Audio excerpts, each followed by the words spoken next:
I'm, like a lot of people, was sort of, I think, waiting for, oh, when I'm successful, then I can, when I've got finances and the business figured out, then I can have kids, then I can get married and stuff. The year my daughter was born, really tough, was probably the fastest growing, best year for the company ever. But it took a toll on her, took a toll on our marriage. It wasn't the lowest point though, that came later. Oh.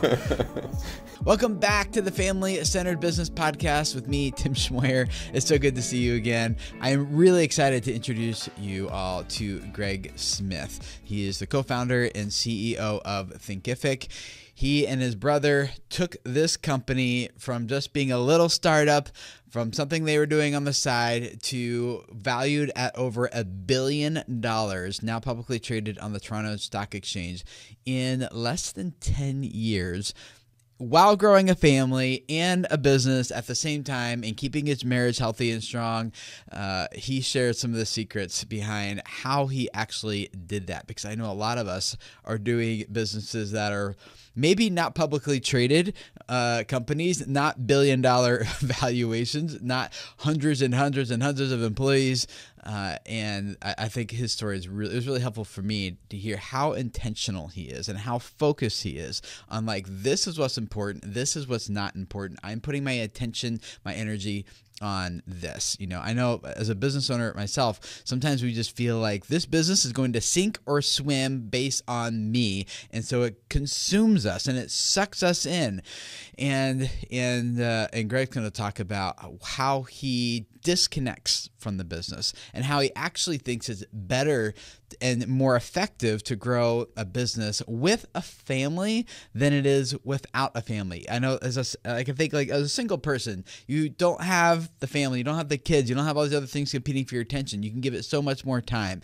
And he thinks that although that can be true from a time perspective, it might not be the best idea, and the most fruitful idea from like an effectiveness standpoint. So he's going to talk with us about that today. So we're going to jump right into this episode here in just a second. But first of all, I haven't announced yet that I officially changed the name of this podcast from Business Family Marriage Podcast to what it is currently called is the Family Centered Business Podcast. The business family marriage thing I think worked, but it was a little too descriptive, and people didn't quite know what that meant. So I was talking with Pat Flynn, if you know who he is from Smart Passive Income. I was talking with him at an event, kind of going through this, like, what do I do with this? This isn't quite right, but I don't know. And he suggested family-centered business. And I'm like, I love it. I actually pulled out my phone, registered the domain, familycenteredbusiness.com was available, got it right on my phone, right while talking to him there. And so we're switching everything over. So if you see this showing up differently in your podcast feeds or wherever you follow us on social, that's why. So thank you for being a part of this journey with us. Let's cut into this episode with me and Greg hanging out at an event. We're both in person together and talking about his story. When we jump into it, we're jumping right into him telling his story about how he and his brother started the company Thinkific, and then we'll go into more of what his insights about marriage and business and family and all that right after that.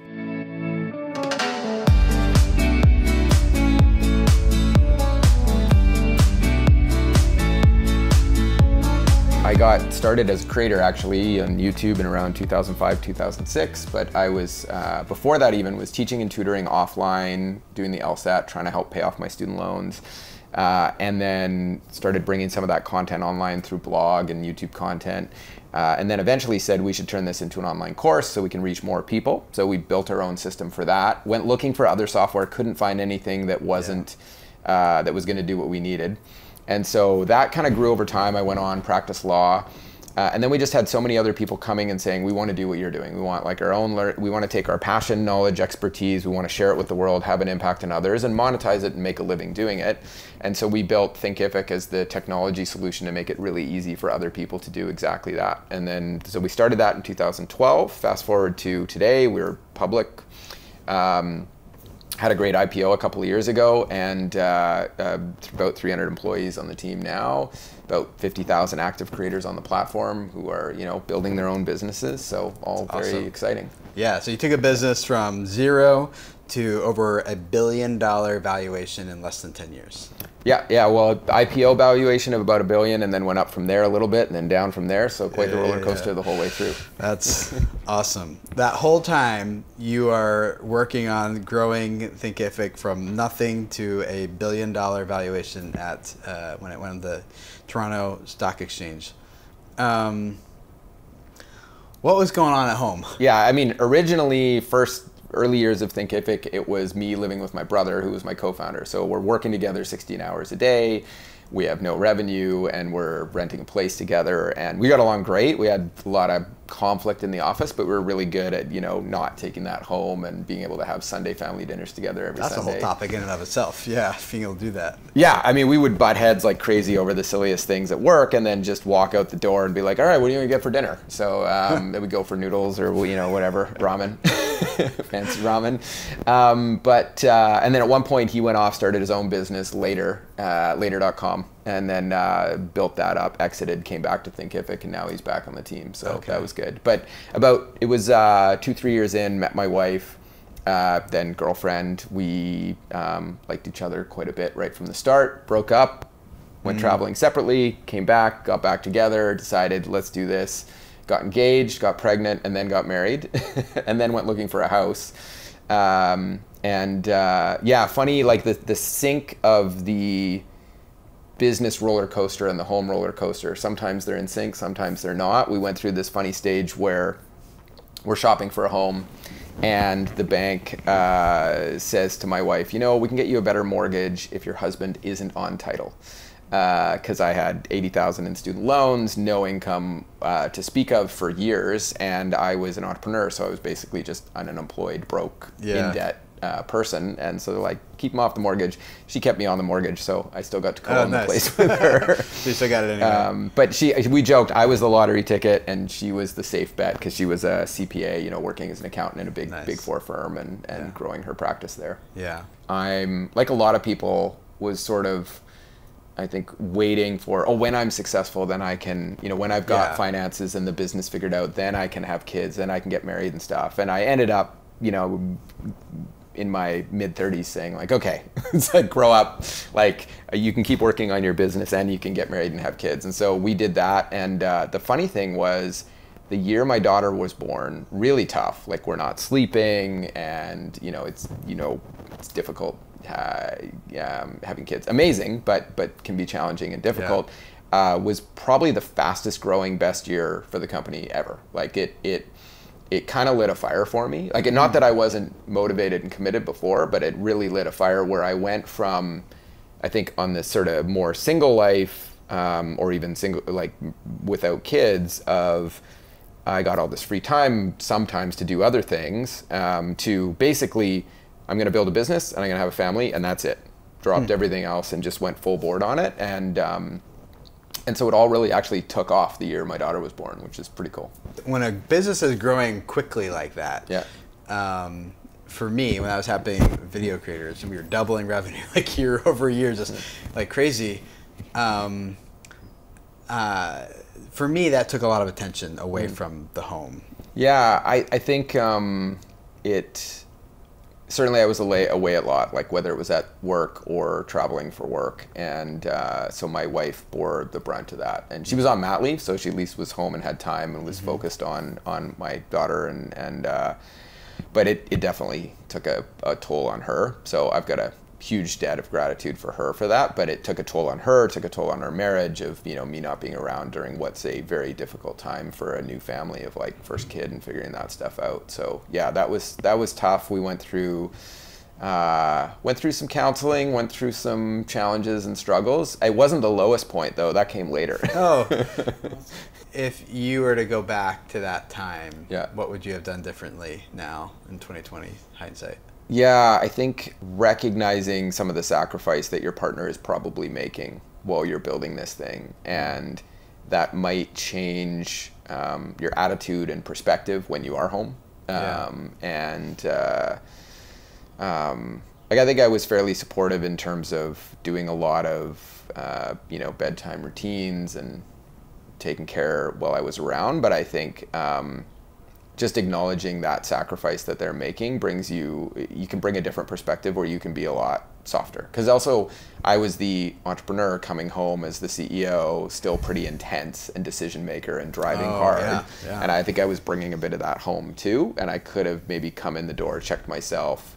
I love Todd Herman's approach for this, of like the alter ego effect. If he would come in the door, take a bracelet he had hanging by the door that his daughter made for him, slide it on, snap his wrist with it as a reminder to change persona and be more like, I think, Mr. Rogers.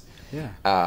As his way of saying, okay, you can't be the hard driving CEO. You're home now. You got to be a different kind of hero for your family. So. Yeah. Wow, that's cool. I heard other people talk about like the drive home, they would have to listen to something else, or like they would use that to, or if they're working from home, they would have to go walk around the block or something and like take a transition period. But the snapping thing I like, because it feels a little more physical, like you're snapping yourself out of it. Like, okay, does that work, or is that just like a mental thing that like works for like 5 minutes and then you're like right back into I think it works great. Like if you haven't read his book, I think it's awesome. It talks about this stuff on the alter ego, and there's a calming. You can do the calming thing of listening to a podcast or music. I listen to a lot of piano music now when I'm trying to get into that state. But no, this was actually like trying to almost adopt a different personality. I mean, it's still you, but it's you're adopting an alter ego on it. What do you do, assuming that we can be this self-aware, because that's probably the biggest challenge, is when something's going on in the workplace, and how do you not bring that home sometimes? Like the snapping, like, and the walks, but the stress still stays there, and the worry or the concern or the excitement or whatever. I don't know. Like, how do you just shut that off? Or is it not even appropriate to shut it off? I think I've found trying to shut it off is worse than just acknowledging that it's there and facing it. Yeah. And even telling my wife, like, hey, tough week at work. Like, just... And I've gone to her now, and rather than being... there is a self-awareness piece. There's a huge self-awareness. So for me, actually, I've started meditating, which has been hugely valuable, of just spending time, meditating and being aware of it, and not trying to... I tried some meditation practices that were sort of like, and your mind is blank. I'm like, I can't make my mind go blank. But this one I'm doing is more like, just acknowledge your thoughts and like, oh, there's a thought. Where's it coming from? Where's it going? And acknowledging that stuff. And so there's a real self-awareness of coming home and saying, okay, tough week at work, I'm stressed out. And then telling myself that, being aware of it and saying, okay, so I'm going to have to deal with that, moderate that a little bit. And then also even telling my wife and saying, hey, this is what's going on at work. So if I'm being jerky, if I'm not present because I'm thinking about strategy planning or, something like this, just, tell me, right? And I'll try and maybe you can snap me out of it. But also there's a little, and she'll do this to me too, is like, I need a little leniency today. I'm having a tough one. And I think that self-awareness and then communication with your partner is huge. That's good. I heard someone else share that they do like a check-in when they first come in the door. It's like, hey, I'm at a 10 right now. I'm great. Or I'm at a 2 right now, and you're like, oh, good to know. Like, so that when one person's being all sorts of anal and upset, and just in a bad attitude, you're like, oh, it's not me. Yeah, I walked into this. Tread carefully, or like ask really empathetic questions or something like that. So I like that idea. Is really helpful. That's huge for me to know it's not me. Like, because if she's in not a good mood and I come in and I see that, I often assume like it's directed at me, when sometimes it's just like, she's just having a tough one. So that, I love that. Yeah. Because knowing whether it's at you or not can totally change your reaction to it, right? Because my mistake sometimes, I see she's in a tough mood, but it's because she's had a tough day, and I react as if it's directed at me. So knowing it's not changes everything. Yeah, you're like, then I can be supportive instead of like combative. Yeah, like, what did I do? I didn't do anything. Yeah. I think one of the reasons why dads and moms both get so ingrained into their work and even addicted to it, they get a sense of belonging, they get a sense of accomplishment, of achievements, there's like clear KPIs on winning and losing, like, and you know if you're winning and you know if you're losing, and there's like this mission that like you have this team, and maybe you're like leading the team, and people are like, great job, Greg and Tim, you know, like whatever. And then you come home, and it's just like, I don't know if I'm winning or losing here. You don't like, have like a metrics dashboard on your fridge I would that love shows one. your If you marriage have that, success ratio and your children's happiness levels. A spreadsheet would be great, you know. And so I think it's easy. I think it makes sense of why a dad's heart would be captured by his work and that endeavor and the thing that like that empire, that mountain that you're building, that you're climbing, and then you come home and it feels like like other people are in charge here. Now I'm kind of coming more into my wife's space and like what's, you know. Have you experienced anything like as a father and as a husband that like that happens in the home, this captures your heart and makes you like excited to be there, and like you're giving, like one of the thought experiments I do sometimes is, what if dads in America gave just as much creative energy to their families as they give to their businesses? Yeah. Like what would the world look like if that happened, you know? And I don't know if that's totally possible or not, but I like the thought experiment. But is there anything that you found like, hey, my family, this captures my heart and makes me just super excited to be home, or like give them all I have or whatever? Yeah, I think it doesn't take much as long as I'm present, right? Like it can be the tiniest little thing, like I come home and my daughter gives me a hug. But that moment can pass me by completely if I'm not present. So for me, it's mostly about like put the phone in a box, right? Shut off the, you know, whatever's going on at work, or acknowledge it. And then, you know, I find by acknowledging it, it's easier to shut off than just saying, shut that off, right? Yeah. So if I can get past that moment, then it's, you know, one of the biggest things for me that moment at home is just watching my two kids play together, and the laughter and engagement between the two of them and how good they are to each other. Or, you know, if they're doing something nice for me or something nice for my wife, or they're doing something for her. It's just the simplest things, but you often miss them if you're not checked in. Yeah. Right? So that's a big one. Do you actually have a box you put your phone in? Is that something that you recommend? I do. I try and just put it down somewhere, but I'm not perfect at it. So recently got a box, and this was the interesting. I told my kids, they're 7 and 5. I said, if you see daddy or mommy on their phone and you want it to go in the box, you just say in the box, and it goes in the box, and then that's it. Do they do that? They do, yeah. The funny thing is that they have so much fun with it that they'll say it. So I'll come in, I'll put my phone by the door, and then an hour goes by and I'm very present. My phone's not there, and my son will be like, Dad, let's put your phone in the box. I'm like, I don't even know where it is anymore, but he wants it in the box. It goes in the box, fine. But I think the key thing is they know that if it's just one more check and balance of if I forget, then they're vigilant, and they'll get us to put it away. Yeah. Do you have anything like that's common and things that like make work exciting and captures our attention, that you've also taken to the home and like, ooh, that works like in our home just as well as it works in the business place or in the workplace or anything, whether that be like communication or how you work with your wife or raise your kids or anything? Core values has been a good one. Yes. Like working with my wife on like, well, what are our core values? So we have some things like embrace the rain and growth mindset, and embrace the rain. So and embracing failure, and talking about failure, and trying to build a bunch of those, which I think are good. I love the concept of the family board meeting, which is, there's a book on it, and it's really simple read, but the gist of it is like every 90 days, and you can do it more frequently, but 90 days out, you stick it on the calendar with one parent, one kid, minimum 4 hours. They choose the activity, so it works at any age. No devices. I mean, you can bring your phone for emergency purposes, but they choose the activity, which I think is critical to it. And then you just spend it with them doing what they want to do. The first one I did with my daughter, mostly she just wanted to ride an escalator up and down and up and down and up and down. We also went to a musical, and then we went and got a cup of hot chocolate. But the funny thing is, so it's like part a roller of it coaster too, for her. Yeah, no, it was like, I just want to ride the escalator in the bookstore. And so we did that for quite a while. You're like, this is a dumb book. I'm not ever saying I read that book. Yeah, but the feeling it gave her of like, first, I think there's a long period of looking forward to it. So every night she goes to sleep, or she's at school, or she's at daycare, or she has a tough day, she knows like, I've got a day planned with daddy that's dedicated to just us. We're doing what I want to do that day. And then when that one's done, you've got the next one. So there's always something coming. But then you spend so much time focused and present on her doing exactly what she wants to do or he wants to do. that at the end of it, they just kind of open up. Like I told her, hey, we're going to do whatever you want for the day. And then at the end, we can go, have a conversation. And she was 3 or 4, the first one we did.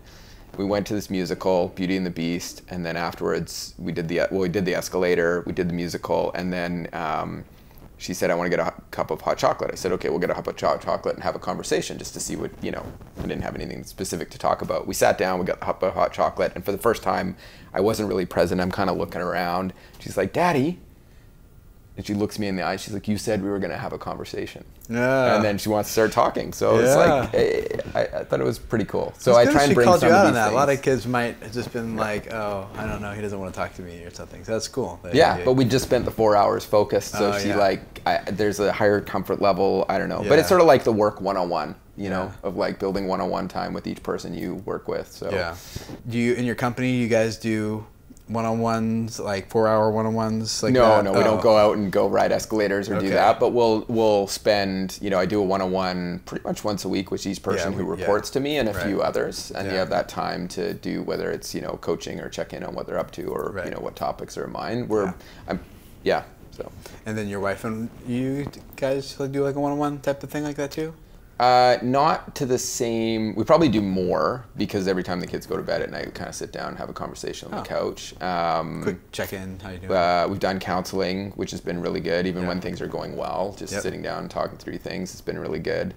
And we have had some like scheduled. We have actually scheduled like, okay, this is us time. I'm going to take a few hours off work at this time and this day, or we're going to go and do this together. So we built that, and then date nights. Yeah. I think guess date night is a one-on-one kind of.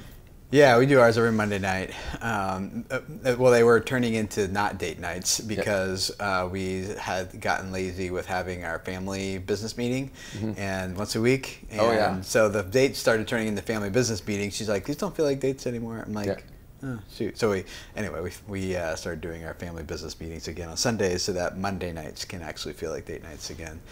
And we talk about stuff that we connect over as opposed to like schedules and who's driving the kids where for what, and are we going to pay for that again next month, and whatever else the things are that come up.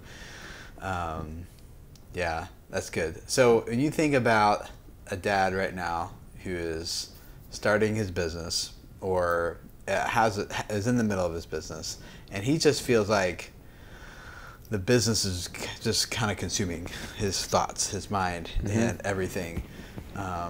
What advice would you give to him at this point? And he wants you. He's listening to this this long. He wants to get out of that. But I know how that feels. Like I don't know how to shut it off and how to reconnect. And I have tools. I went to school to learn how to do business, but no one goes to school to learn how to do family. And therapy is awesome for that. We've been doing that for years too. But what advice would you, step number one, what would that look like? Yeah, I mean, the teacher in me wants to be like, do this, this, and this. But I think it's a little different for everyone. So I'd say, look, if you're starting a business and you're figuring that out, you're a smart person who's probably into learning and figuring out and I don't know what business you're in, so you're probably going to have to learn all sorts of things. I'm still learning, building my business. So I would just apply the same approach of, on the family side of, this is important to me. I'm going to invest intentional effort to learn and get better. I think in business, we know I've got metrics and moves, results to generate. I have to read a book. I have to take a course. I have to get a mentor. I have to get an investor. You do these things because you're intentionally trying to grow this thing. And then we take family for granted a lot of the time. So I'd say apply the same mindset of, I want to make this great, and I'm going to invest time and effort and learn and become better and improve and be focused on it, and then you'll figure out all the details. I think what my takeaway here is that it's possible to start a business and grow it into something successful and still have healthy relationships at home at the same time. I know sometimes it feels, and there are seasons where it's like, hey, I got more time for home than I usually do, or this is a really intense season at work right now. I have less time in the home, and I think those times are appropriate too. But overall, big picture is it sounds like it's possible. And I think what I felt when I was in that situation, and maybe other people feel too, is no, the business has to take everything in order for it almost feels like almost a sense of desperation, right? Of it's gonna sink or swim based on me, and sounds like you're saying is like, you chill. Just like, it's probably not as big as you think it's going to be. Like the business is not going, the challenge and the risk of not achieving that goal is, I don't know. Would you agree with that? I would go a step further and say you will do better in business if you sort of check out of that and check into family and personal life and, you know, enjoy that and have a break and then come back refreshed the next day. I think you will actually, I mean, you saw, like, I think it's a big part of it. I maybe didn't say it earlier, but like the fact that my business did the best ever the year and years after my daughter was born than before. I mean, before that I had all the time in the world, but all I did was think about work. And then I had to think about family and, you know, kids and wife and home, and then I could come back refreshed the next day. I think your business does better if you make a break for family and personal life. Even if someone's starting with a kid already, like for year number 1, they have a newborn or something like that. Yeah, I think you need to have that break time. I think there's some even good science around, you know, 6 hours of really focused effort and energy and work, even 6 hours a day is better than 16 hours because at 16 you're just, you know, putting in, you know, punching the clock and like burning out. Yeah. I think the other thing that maybe isn't as obvious and isn't as out there that I did naturally and haven't heard a lot of, but it was taking a very intentional, positive approach of I've made a choice that my life right now consists of business and family. I'm going to make time for both. I don't have a lot of time for, like, hobbies gone, right? I used to kiteboard. I used to do all these other things with friends. I used, you know, I was like, that's all out. But that's my choice, and I love it, and I'm really happy with this right now. And in this moment, for this period of years, it's work and family, and that's really all there is. There's the odd little thing, right? But I chose to give up a lot of other, you talk like work-life balance. Was like there was work and there was family, and that was my balance. But I told myself a narrative, I am happy with this, and it worked, and I was happy with it, but it was very much a very intentional. Like you're trying to convince yourself that you're happy? Yes, but I also was. Oh. But I would tell it to other people too, right? Like when someone said, you know, what's your life? What are you up to? I'm like, I love it. It's great. I'm super dedicated and focused to family and to work. And I really don't make time for anything else. I think the narrative you choose to tell yourself, the story you run over and over in your brain kind of becomes your reality. Yeah. And so and as entrepreneurs, you've got to be really good at being willfully blind and telling yourself a bit of a lie sometimes of like, it's going to work when like the odds are against you, but that's okay. That's important. But I'd say apply that same approach to your choice of work-life balance and family and work. And then, because I think if you're telling yourself, oh, I'm making all these sacrifices and I'm miserable, you start to resent family and resent work and these things. So like make it a positive story. I think that's critical, important to be able to show up positively in both environments. So my wife did something similar where we have 7 kids. We have 7 kids in 8 years, and she would be out in public with them or something. People are like, wow, you got your hands full. And she would usually say like, yeah, you know, but now she's like, no, I don't. They're all really good. Yeah. And we're having fun. We're having a good time. And people are like, oh, okay. Like that's weird. Like, why, you know. But she's like, everyone keeps telling me I have my hands full, and I don't want to live into that narrative, into that lie. You know. That's great. And so she started responding differently to people, because that's actually what she believed, but she didn't want to say it that way because it makes people feel uncomfortable. And then she was like, I don't care anymore. No, and I think it's healthier to have your own positive internal narrative and share it with others too. Yeah, it's great. Cool. Awesome. People want to find out more about you. Where would they go? What would they listen to? What would they find? Yeah, everything at Thinkific. So yeah, Thinkific.com and everything at Thinkific. And I'm just Greg at Thinkific. Yeah. Cool.